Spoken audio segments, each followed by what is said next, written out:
What's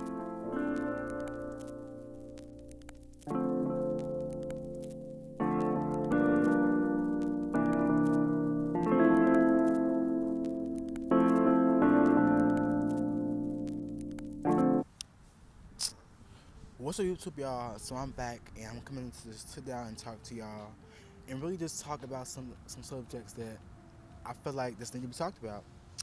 And in this video, I'm gonna be talking about overcoming your fear. Basically, how the video gonna go is I'm gonna break it down to three parts, and I'm breaking it down to three sections of the video. So you can really get into what I'm saying and how to overcome your fear. So yeah, I have a little message on my phone, so I took notes just to make it easier for me to go through the video and not like have like a scramble mind, because I tend to ramble and ramble. So if I get to rambling like I'm doing now, please excuse that. But make sure you stay tuned so you can see how I overcame my fear, and I'm still overcoming my fears because as you get older, you still have things you have to face. So a lot of times when we talk about fear and like your fears, I always ask like, where do these fears come from? Are these fears that you like adapted to or you took on, or are these fears from other people? Because sometimes I find myself asking myself, why am I even scared of this thing? Or like, why am I even scared of like going after my goal or chasing a goal? So it all comes back to how you was raised and how you grew up, whether if you like had some traumatic events in in your childhood that made you feel the way you feel now as an adult. I feel like a lot of stuff in our past have to do what how have to do with how we are now in our adult lives, because it impacts how we live our day-to-day basis. A lot of these fears that we think we have is not really our fears. It's things that we took on from our family, our friends. I did write down on my notepad because I tend to get scatterbrained, so I love to just write out my thoughts. So if it's like I'm reading something, I really am, but it is coming from me because I wrote this. So a lot of our fears that we have is not even our own fears, really. They're fears of others that have been projected onto us all our lives. So when you have this fear of like going after your dream, and you like, oh my God, no, I'm scared because I'm scared of like how they might think of me, or how my family might look at me, because I ain't gonna lie, y'all. Sometimes it be your own family because they ain't go after their dreams. They try to make you not like settle and like live this life of like this, just like them. When you have dreams, you have to act on it. You have to go after it, no matter who or what may not may not like what you're doing, or like they don't support it, but you have to do it because you have a dream. I mean, like, not everyone going to support you, not everyone going to like your dream, because it's not. I mean, it's not everybody's dream. It's yours. Some people are afraid of being like actually being seen trying to accomplish yours. People get caught up with the, oh my God, look at her, she's so like she embarrassing herself, or like he's embarrassing himself, while you actually trying to get to where you want to be. Yeah, I'm sorry if the wind taking over. It is so windy out here, but yeah, like when you're trying to get to like when you're trying to build yourself up to where you want to be, you might get some looks or like some laughs. You know what I mean? People are just on the sidelines, but at the end of the day, when it all come down to it, when you get that goal finished, when you make it to the goal, they won't be laughing for long. So don't worry about them. Keep focusing on you and keep achieving your goals. And we also have to understand that a lot of these feelings that we feel, like fear or like feeling embarrassed, that is passed down from us from our families, because, well, not even families. Some people have some events, traumatic events with their like childhood, like with friends.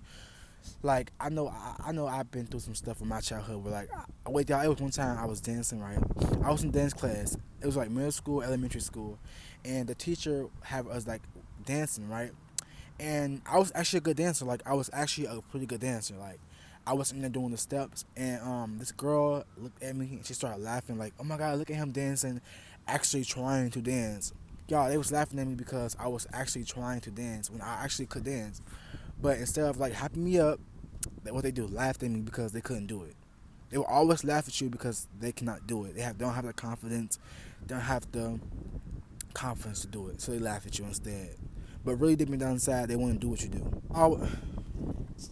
I always say, go back to that feeling. Go back to the time when you was a kid. Like, close your eyes with me. Go back to that time when you was a little kid and you felt like the most energized. You feel like anything in the world you could do. Like you feel like there's nothing you can do in the world. You could be president, you could be a singer, you can be the world's greatest author. You can do it. Go back to that time when you was a kid and have that same feeling about your goals. Have that same passion. Have that same feeling of like I can do anything in this world because you can do it. That's how you can accomplish your goals. That's how you get over your fear of being perceived, being seen, trying. Just have that passion, have that kid like energy, and you will get through it. And remember that those feelings that was passed down from us, from our families, from our traumatic friendship and our childhoods, that is not us. That is not you. That is not your fears. So the next step is of overcoming your fear is basically just taking action. Now it's easier said than done. Literally, when I say take action, I mean literally just take action. Whatever you want to do. If you want to be a YouTuber, you want to be a singer, you want to be an author, you want to be a writer, you want to be an artist, a painter, do those things. Start about one thing and keep going. Even like me, I was a YouTuber, y'all. I started YouTube in 2016 because I was watching people. I was always on YouTube watching, just watching different lot of people. And I was like, you know what? I feel like I can do this. I have the personality. I have the talent. I was literally always making people laugh in my school, in my family. So I was like, you know what? I have the perfect personality to do this. And you know what I did? I started my YouTube channel, and I kept going. The wind, the wind. Okay, okay, one, two, three. But yeah, I started my YouTube channel in 2016, and I kept going, and I never stopped. Now I'm almost at like literally 2,000 subscribers. Um, I feel like that's the one thing that I don't regret doing, taking action and just keep doing it. Even if it's one video a day, post a video. If it's just you writing one book a day, one page a day, keep writing, keep doing it, keep creating, and don't stop.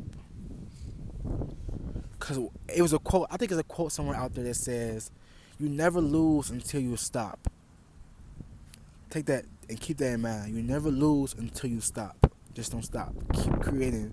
Keep posting until you get that motivation. Keep posting. And also watch content that inspires you. If you want to be a YouTuber, watch videos how to make thumbnails and like get inspired. Like get inspired by stuff around you. Don't just sit in the same thing and be like, oh my god, I can't do this. You can do it. Put your mind to it and really do it. That's how I get it. I started my YouTube channel and I just kept posting. I kept doing videos. I kept learning. The crucial part of doing this, you have to be willing to learn because I didn't know how to make thumbnails when I first started. I watched videos. I made some shitty ass videos before, but you know what? I got better over time because I kept doing it and I kept progressing. That's the key. Take action and don't give up. Be consistent. Yeah. Cause I started doing getting ready with me. I started doing like high school tip videos because I started my YouTube channel in high school, and like when I tell y'all, my whole high school was watching my YouTube channel. Like I feel like that's another reason why I like blew up so quickly because like people started watching me and like I was like kind of golden in high school. Like I didn't brag about it, but like I was kind of that like I was known for my YouTube videos in school. I used to literally go in my high school and go on all the teachers' boards. I used to write my name on my YouTube name on the board, Kari XOXO. For the OGs, y'all know my YouTube name used to be Kari XOXO. But yeah, keep posting, keep being consistent, and yeah, keep overcoming your fear. I feel like the more you do it, the more comfortable you get with it. And it's just like, you know what? Hey, I'm here. Okay, this is the last part of the video. And I'm gonna title this being cringe. Now, a lot of people are scared of like people watching their content and be like, oh my god, he's so cringy or they're so cringy. Like, when really you just have to be comfortable with being cringy because you're gonna look back on your life, whether you like it or not, you are going to look back on your life and cringe, like, because you're changing. If you're a person of change, you like to evolve and grow, you're definitely gonna look back on your life and be like, oh my god, look, like this is what I used to do, this how I used to be, like, you know what I mean? Same with content creation or like same with your art and your like stuff you create. The more you do it, the more you get better, and the more you look back on your art and be like, wow, I really like, I changed. This used to be so cringy. I used to do so bad, and now I'm doing amazing. You know what I mean? It's all about elevation and growth. You're gonna have the moments where you cringe at yourself. Y'all, trust me, I have so many videos out there where I was like, oh my god, I can't believe I'm doing videos like this. I looked a mess. I hate the way I look at the videos, but eventually I got over it and look, I changed myself completely. I am a whole different person. I am my higher self. I'm on a new level. So it's like, is it really cringy or is it really elevation? And remember, people are going to talk about you your whole life. Might as well let them talk while you're achieving your goals, okay? Don't give up on your goals. Don't ever give up on your goals, your dreams. Work toward it every single day, even if it's a small step. The small steps lead to the bigger goals, the bigger success. So just keep doing what you're doing. Be consistent. Just at least start. At least start with what you want to do. Yeah, that's my tips on how to overcome your fears and just not give a fuck what nobody says. I won't go curse in this video, y'all, but I have to let at least one cuss word out. But yeah, if you like my tips, make sure you give me a like down below. Also subscribe if you're new to my channel, and let me know if I should make more videos like this, because I have a lot of advice to give. I feel like giving advice is really fun. So make sure y'all please subscribe down below if you're new to my channel. But yeah, y'all, that was my tips for overcoming your fear. Okay, guys, that's it for the video. I'm gonna see y'all in the next YouTube video. Peace.